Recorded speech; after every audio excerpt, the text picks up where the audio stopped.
তিনি তোমাদিগকে সুস্থির করিবেন ও মন্দ হইতে রক্ষা করিবেন।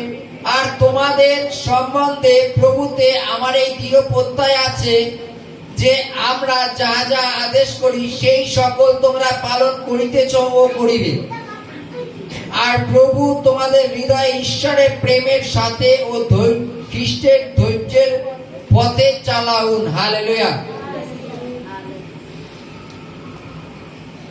বাইবেলের লাইনে লেখা আছে সকলের বিশ্বাস নেই, কিন্তু প্রভু বিশ্বস্ত, আর তিনি তোমাকে সুস্থির করিবেন আর সমস্ত মন্দতা থেকে রক্ষা করবেন। হালেলুয়া।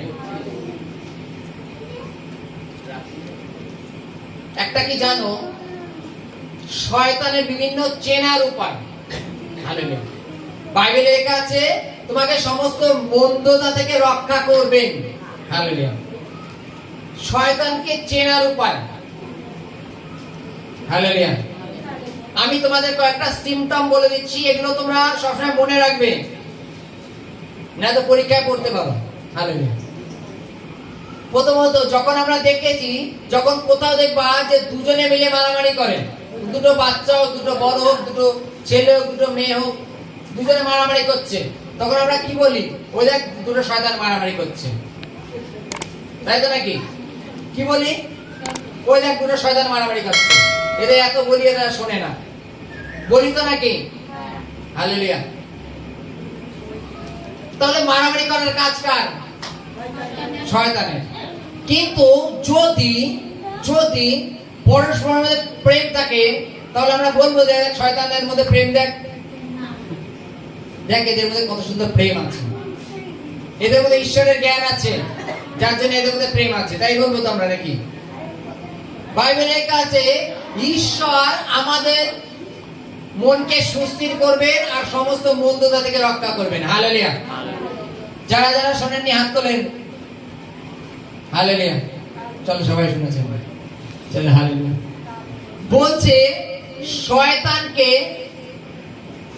শয়তানকে চেনার কিছু উপায়। যেমন মনে করো কোনো এক ব্যক্তিকে, তুমি হয়তো রাস্তা দিয়ে যাচ্ছ, চম করে কোনো এক ব্যক্তি চম করে এসে কোন একটা কথা নিয়ে তোমার উপরে খুব বিবাদ করছে। সবসময় মনে রাখবে যে বিবাদটা সে করছে না, তাকে কেউ করাচ্ছে, কোন মন্দ আত্মা তাকে চালিত করছে।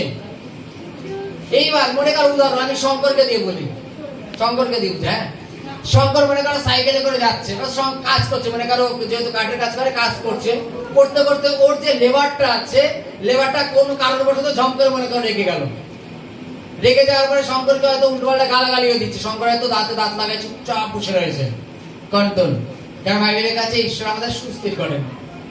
কিন্তু ও খানিকটা বললো, বলার পরে শঙ্কর যখন উত্তর দিচ্ছে না, ও মনে করছে চলো আমি যেগুলো বলছি সব সত্যি, এত চুপ কেন রয়েছে।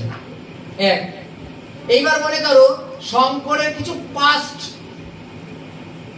মালিকের সামনে তুলে ধরছে।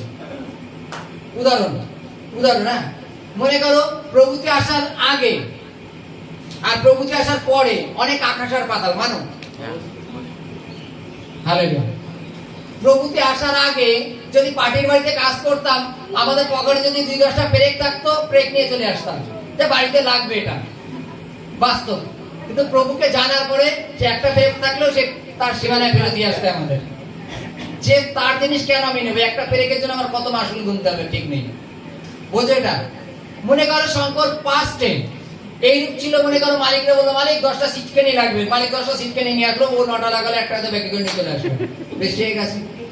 কিন্তু প্রভুতে আসার পরে এটা হয় না, কেন? পরিবর্তন।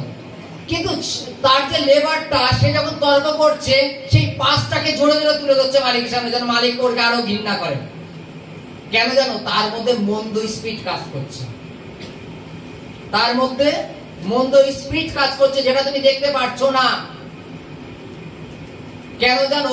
সে মন্দকে প্রশ্রয় দিয়েছে, তার জন্য মন্দ স্পিরিট তার মধ্যে দিয়ে কাজ করছে। কোন কারণবশত 2 দিন পর 3 দিন পর হয়তো সঙ্গের সাথে তার আবার দেখা হলো চায়ের দোকানে, তখন দেখবা খুব ভালোভাবে কথা বলছে। তার কারণ কি?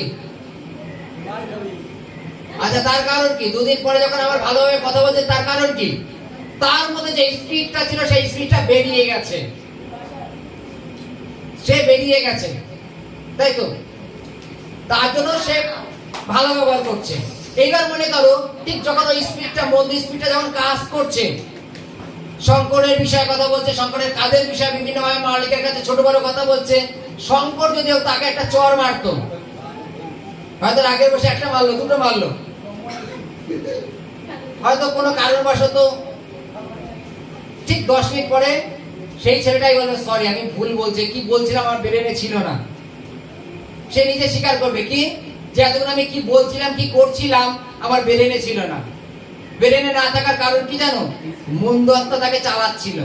তুমি একটা চর মেরেছো, মন্দ আত্মা বেরিয়ে গেছে, আর সে তখন একটাই অভিযোগ, তুমি আমাকে চর মারলে কেন? কিন্তু এতক্ষণ যে মন্দ আত্মা কাজ করছিল এটা কেউ দেখবে না, মালিকও দেখবে না যে এতক্ষণ মন্দ আত্মা কাজ করছিল, কারণ মালিক তো চেনে না। যে প্রভুতে আছে সে চেনে মন্দ আত্মা কি। এবার তুমি চর মারলো, সেই লেবারটা শঙ্করকে বলছে তুমি আমাকে মারলে কেন, শুধু তাই বলো, আমি তো তোমার কিছু বলিনি। শঙ্কর বলবে এত কথা কেন বললি? কই আমি কিছুই বলিনি। সে তো থানায় কেউ ডায়েরি করে দিল যে আমার নামে শঙ্কর আমাকে মেরেছে। হ্যালো, এইবার মন্দ আত্মা আমাদের জীবনে, প্রত্যেকের জীবনে ঠিক এইরূপ কাজ করে, এইরূপ কাজ করে। যখন আমরা কয়েনকে দেখেছি, কয়েন হেবল, জানি পুরাতন নিয়মে কয়েন আর হেবল, হেবলেরটা ঈশ্বর গ্রাহ্য করেছিল, কয়েনেরটা গ্রাহ্য করেনি।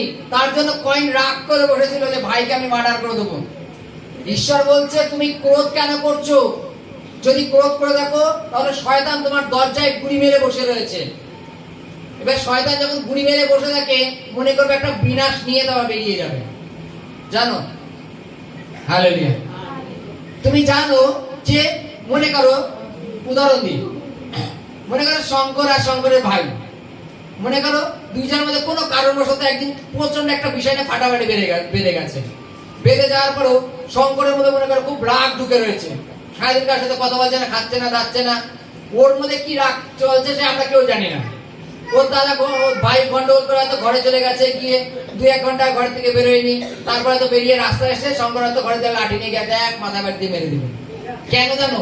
ওই যে এতক্ষণ যে বসেছিল, শয়তান ওর মধ্যে গুড়ি মেরে বসেছিল।